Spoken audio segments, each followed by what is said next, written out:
Tonight with दीपक चौरसिया में आपका एक बार फिर स्वागत है। अब आपको बताते हैं कि अयोध्या में हुई इस दिव्य दिवाली का आयोजन कैसे बीजेपी के लिए चुनावी युद्ध में संजीवनी साबित हो सकता है। दरअसल इस भव्य आयोजन से अयोध्या को लेकर जो राजनीति होती रही है उसमें बीजेपी पर जो आरोप लगते रहे उसे बदलने की कोशिश की गई है। वो आरोप जो 1992 के बाद बीजेपी पर लगने लगे थे वो ये लगने लगे थे कि मंदिर वहीं बनाएंगे पर तारीख नहीं बताएंगे।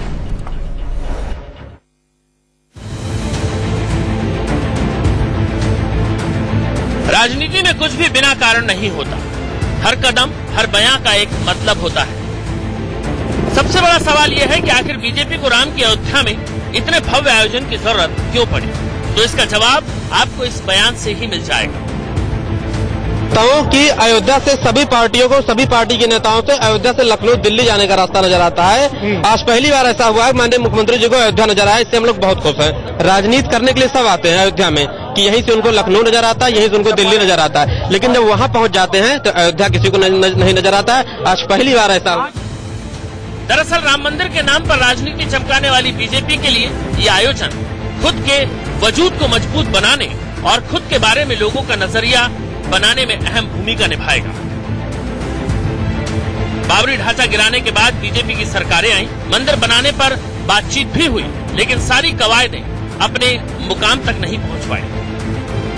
यहां तक कि देश और दुनिया बदल गई, लेकिन अयोध्या अपनी राजनीति के चलते जस की तस रही। ये भी आरोप लगा कि बीजेपी ने रामलला को टेंट तक पहुंचा दिया है।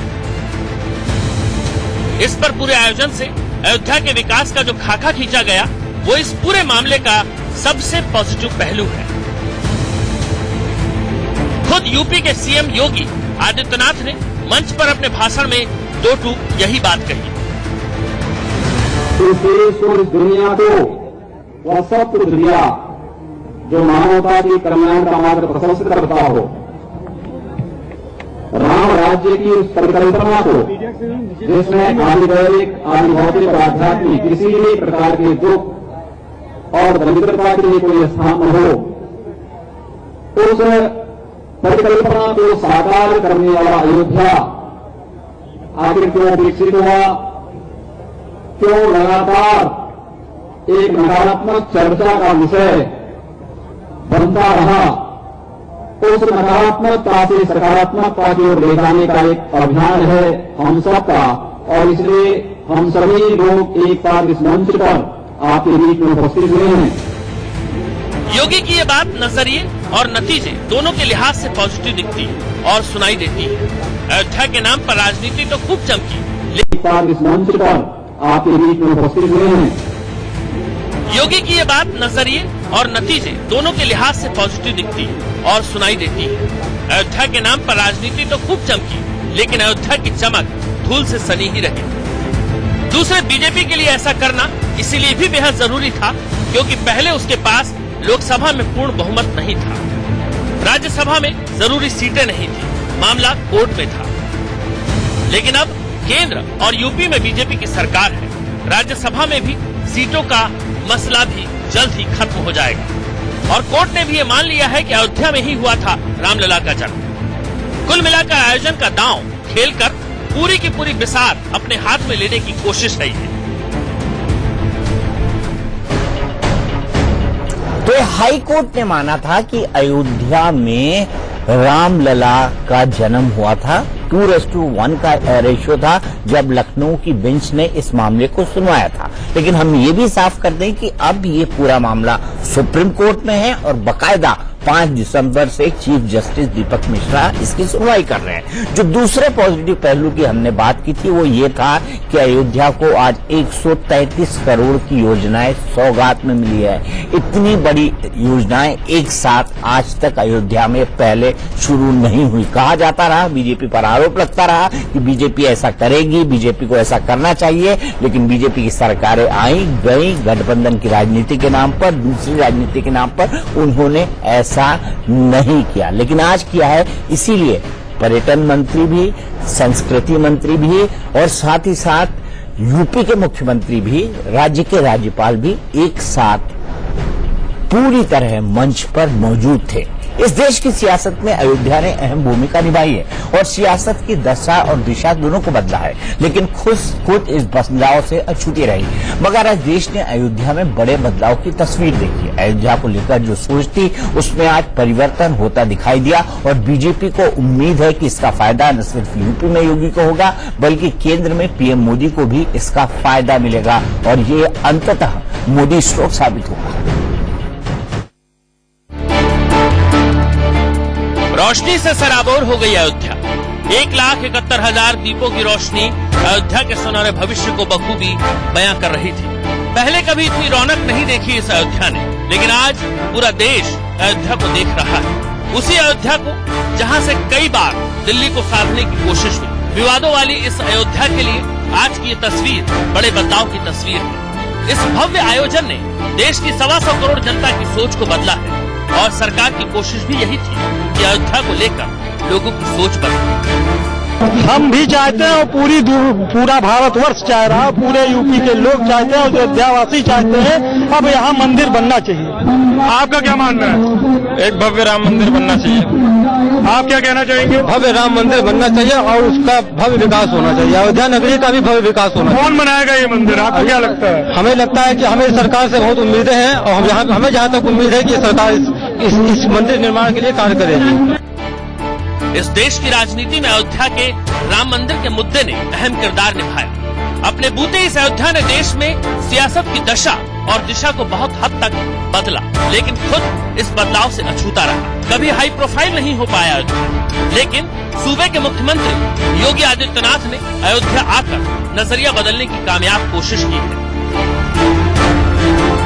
पहली बार कोई मुख्यमंत्री बना 6 महीने में 4 बार हो गया। इतिहास में कोई मुख्यमंत्री इतनी बार अयोध्या नहीं आया। इसलिए हम लोगों को आस जगी है कि आने वाले समय में अयोध्या का विकास पूरे भारत का विश्व के मानचित्र पे अयोध्या पर्यटन के रूप में जाना जाएगा और ये हमारे यहाँ जो स्थानीय लोग हैं इनको रोजी रोजगार बराबर मिलेगा। राम के नाम पर राज और राजनीति को चमकाने की ये कोशिश सही निशाने पर लगी है। आज के बाद हो सकता है इस अयोध्या की तकदीर और तस्वीर बदले। पहली बार अयोध्या में 113 करोड़ रुपए के भारी भरकम बजट की योजनाएं शुरू हो रही हैं। जाहिर है अयोध्या के नाम पर उठने वाले सवाल इस घोषणा के बाद बंद होंगे और यही योगी और मोदी चाहते हैं। काफी हद तक सीएम योगी अयोध्या आकर नजरिया बदलने में कामयाब दिखे। राम जन्मभूमि न्यास के अध्यक्ष महंत नृत्य गोपाल दास और बाबरी मस्जिद के मुद्दई इकबाल अंसारी दोनों ने ऐसे आयोजनों का जमकर स्वागत किया। दीपावली भगवान के अयोध्या धाम में दीपावली मना रहे हैं। बड़े हर्ष और बड़े आनंद की बात है। उनके विचारों का हम लोग समर्थन करते हैं। हम इसको खुशी के से निगाह से देख रहे हैं। हिंदू मुसलमान दोनों ही देख रहा है कि अयोध्या में एक दिवाली मनाई जा रही है। इससे मुसलमानों का कभी कोई विरोध न रहा न रहेगा। बीजेपी के इस भव्य आयोजन के पीछे एक और बड़ी वजह है और वो है कानून। ये भी आपको बताएंगे, लेकिन उससे पहले आपको दिखाते हैं कि इस दिव्य दिवाली का असर तुरंत दिखने लगा है। अयोध्या पर यूपी के मुख्यमंत्री योगी आदित्यनाथ ने बनारस की गंगा आरती की तर्ज पर जिस घाट पर सरयू की आरती की, वो आरती के तुरंत बाद ही लोगों के लिए टूरिस्ट स्पॉट बन गया। मैं कई बार अयोध्या गया हूं। मैं राम मंदिर के मुद्दे को शुरुआत से ही कवर कर रहा हूं। मैं आपको पूरे भरोसे के साथ बता सकता हूं कि इससे पहले मैं जब भी अयोध्या गया सरयू तट खस्ता हाल ही दिखा, लेकिन अब इस दिव्य दिवाली के बाद सरयू घाट के दिन भी बदलते दिख रहे हैं। वक्त सरयू घाट पे मौजूद हैं और यहाँ पे इस वक्त जो नजारा है वो देखते ही बनता है। पटाखे यहाँ पे फोड़े जा रहे हैं। आप देख सकते हैं आसमान में किस तरीके से यहाँ पे लोग इकट्ठा हुए हैं। यहाँ पे आस पड़ोस से इतने सारे लोग यहाँ पे आए हैं और कुछ लोग तो यहाँ पे बाहर से भी आए हैं। कहाँ से आए हैं आप लोग? हम लोग यहीं लोकल से। लोकल है आप लोग? पहली बार इस तरह की अयोध्या में देख रहे हैं दीपावली? अयोध्या के लिए पहली बार है ये। पहली बार है। कितना खुश हैं आप लोग? अयोध्या के लिए बहुत बड़ी बात है ये। बहुत बड़ी बात है। चलिए आइए आगे चलते हैं, आपको यहाँ पे दिखाते हैं। अभी कुछ ही देर पहले यहाँ पे मुख्यमंत्री योगी आदित्यनाथ ने सरयू नदी की आरती की है और इस वक्त यहाँ पे आप देख सकते हैं जो यहाँ पे लोग हैं वो इस वक्त तट के पास खड़े हुए हैं। यहाँ पे आरती दी जा रही है हम भी आरती लेते हैं और कामना करते हैं कि लोगों को जो जिस तरीके की वो दीपावली चाहते हैं, जो उनको सुख समृद्धि मिलनी चाहिए, वो सब उन्हें मिले। आरती यहाँ पे हो रही है, यहाँ पे देखिए किस तरह से सब लोग जो है वो इकट्ठा हुए हैं, एक जश्न का माहौल है। आज से पहले किसी ने इस तरीके की दीपावली नहीं देखी। फिलहाल यहाँ पे सभी लोग, सभी संत मौजूद हैं और यहाँ पे और बहुत ही अच्छे तरीके से यहाँ पे दीपावली जो है उसका कार्यक्रम जो है वो मनाया जा रहा है। अयोध्या से कैमरा पर्सन अर्शद के साथ वर्णित गुप्ता, इंडिया न्यूज। इस भव्य दिवाली का एक और बड़ा कारण ये भी है कि सुप्रीम कोर्ट में सुनवाई जल्द होने वाली है। पूरे मामले में दरअसल ये भी एक बड़ा कारण है जिसकी वजह से बीजेपी को इस भव्य दिवाली का आयोजन करना पड़ा। इस पूरे मामले में सुप्रीम कोर्ट की इस सुनवाई का क्या खेल है, ये जानना भी जरूरी है, तभी इस आयोजन के पीछे की वजह साफ हो सकेगी। लेकिन हम आपको ये साफ कर दें कि हम ये कतई नहीं कह रहे हैं कि कोर्ट इस तरह के कोई आयोजन से प्रभावित हो सकता है, क्योंकि सुप्रीम कोर्ट इंडिपेंडेंट है, सुप्रीम है और उसका निर्णय मंदिर के बारे में अंतिम होगा या अयोध्या में राम जन्म के बारे में अंतिम होगा।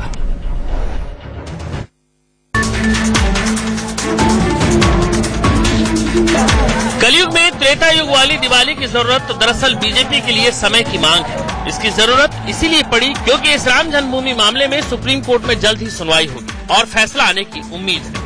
राम मंदिर का मसला आने वाले तमाम चुनावों में बीजेपी के लिए फिर से संजीवनी साबित हो सकता है। राम जन्मभूमि में कुल 2.77 एकड़ जमीन है, जिसको लेकर 2010 में इलाहाबाद हाईकोर्ट की लखनऊ बेंच ने ऐतिहासिक फैसला सुनाया। इसमें पूरी जमीन को एक तिहाई करके 3 भागों में बांटा गया, जिसके बाद एक हिस्सा रामलला विराजमान को, दूसरा निर्मोही अखाड़ा को और तीसरा हिस्सा सुन्नी वक्फ बोर्ड को दिया गया।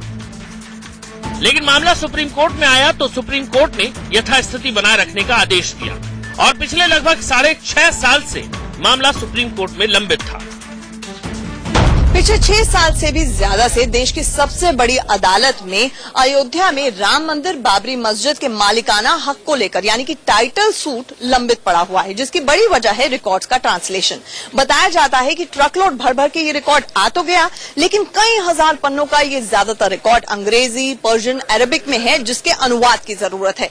इसीलिए सुप्रीम कोर्ट ने साफ कर दिया है कि इस मामले की अगली सुनवाई यानी 5 दिसंबर तक तमाम पक्षकार अपने अपने कागजों का, दस्तावेजों का अनुवाद करवाएं। मामले में तेजी तब आई जब बीजेपी नेता सुब्रमण्यम स्वामी ने कोर्ट में कहा कि उन्हें राइट टू वर्शिप है और मामले में उनकी सुनवाई हो और निपटारा जल्द हो। इसके बाद इसी महीने सुब्रमण्यम स्वामी ने फिर राम मंदिर के निर्माण पर बयान दे दिया।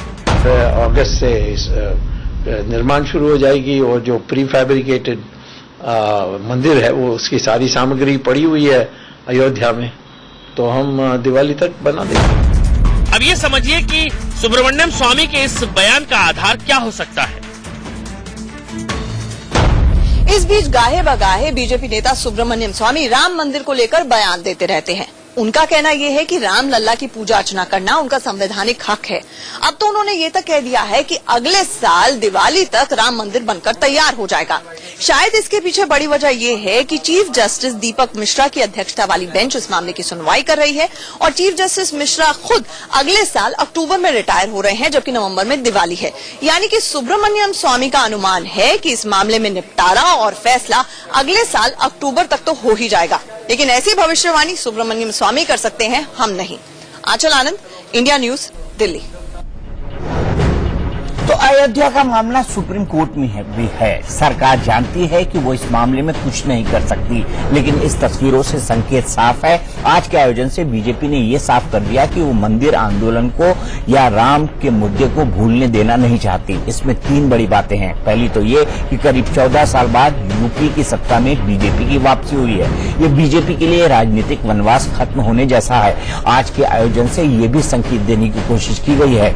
बीजेपी जब सत्ता से बाहर थी तो आरोप लगे थे कि आपने मस्जिद तो गिरा दी, लेकिन रामलला को टेंट में पहुंचा दिया। तब बीजेपी नारा लगाती थी कि रामलला हम आएंगे, मंदिर वहीं बनाएंगे। वहीं बीजेपी केंद्र और यूपी दोनों जगह सत्ता में आ गई है। अब बीजेपी विरोधी तंज कस रहे हैं कि रामलला हम आएंगे, मंदिर वहीं बनाएंगे, लेकिन तारीख नहीं बताएंगे। हालांकि मामला सुप्रीम कोर्ट में है, बीजेपी तारीख नहीं बता सकती, लेकिन फिर भी वो अयोध्या के जरिए देश भर में फिर से हिंदुओं की भावनाएं को जगाना चाहती है। दूसरा बड़ा मुद्दा यह है कि इस साल गुजरात में चुनाव होने हैं। गुजरात को हिंदुत्व की सबसे बड़ी प्रयोगशाला कहा जाता है। गुजरात से पीएम मोदी की भी साख जुड़ी है। यही वजह है कि बीजेपी गुजरात को किसी भी कीमत पर गंवाना नहीं चाहती। 3 साल के कार्यकाल में मोदी सरकार के पास गिनाने के लिए काफी कुछ है, लेकिन अर्थव्यवस्था में गिरावट और जीएसटी को लेकर सरकार की बड़ी गिरी हुई है। ऐसे में बीजेपी एक बार फिर राम की शरण में है। दिखाई देती तो जा रही है, लेकिन नजरिया भी बदला जा रहा है। और तीसरा बड़ा मुद्दा यह है कि 90 के दशक में मंदिर आंदोलन अपने चरम पर था, लेकिन मंदिर आंदोलन को गुजरे करीब 2.5 दशक से ज्यादा का वक्त बीत चुका है। देश में करीब 30% से ज्यादा वोटर ऐसे हैं जिनकी उम्र 35 साल से कम है। इन युवा वोटरों को मंदिर आंदोलन के बारे में सुनी सुनाई और किताबी बातें ही पता है। राम मंदिर से इनका कोई खास जुड़ाव नहीं है। आज के आयोजन के जरिए बीजेपी ने इन युवा वोटरों के दिलों में भी राम की भावना जगाने की कोशिश की है। वैसे तो इस देश में कहा जाता है मेरे रोम रोम में बसने वाले राम, यानी राम हमारे रोम रोम में बसते हैं। टुनाइट विद दीपक चौरसिया में आज के लिए इतना ही। लेकिन दिवाली है, पूरा देश दियों की रोशनी से जगमग होगा, लेकिन इंडिया न्यूज ने इस दिवाली पर एक मुहिम चलाई है और पूरे देश में जगह जगह इंडिया न्यूज एक दिया शहीदों के नाम भी जलाएगा। और इस मुहिम को अब तक सैकड़ों सेलिब्रिटी और आम लोग जुड़ चुके हैं। टीवी कलाकार वैष्णवी भी जुड़ी इंडिया न्यूज की मुहिम से और उन्होंने एक दिया शहीदों के नाम जलाया। शुभकामनाओं के साथ। मैं भी एक एक्स फौजी की वाइफ हूँ और मैं चाहती हूँ कि ये दिया आप सब एक दिया हमारे उन फौजी भाइयों के लिए जलाएं इस दिवाली पर, जो हम सबकी बॉर्डर पर रक्षा कर रहे हैं, जो निस्वार्थ होकर अपने परिवारों को छोड़कर इस दिवाली को ठंड में, धूप में और रेगिस्तान में पता नहीं कहाँ अपनी दिवाली मनाएंगे अकेले में हमारी रक्षा करते हुए। तो प्लीज उन सब के नाम एक दिया जरूर जलाइएगा और उन सबको उत्साहित कीजिएगा।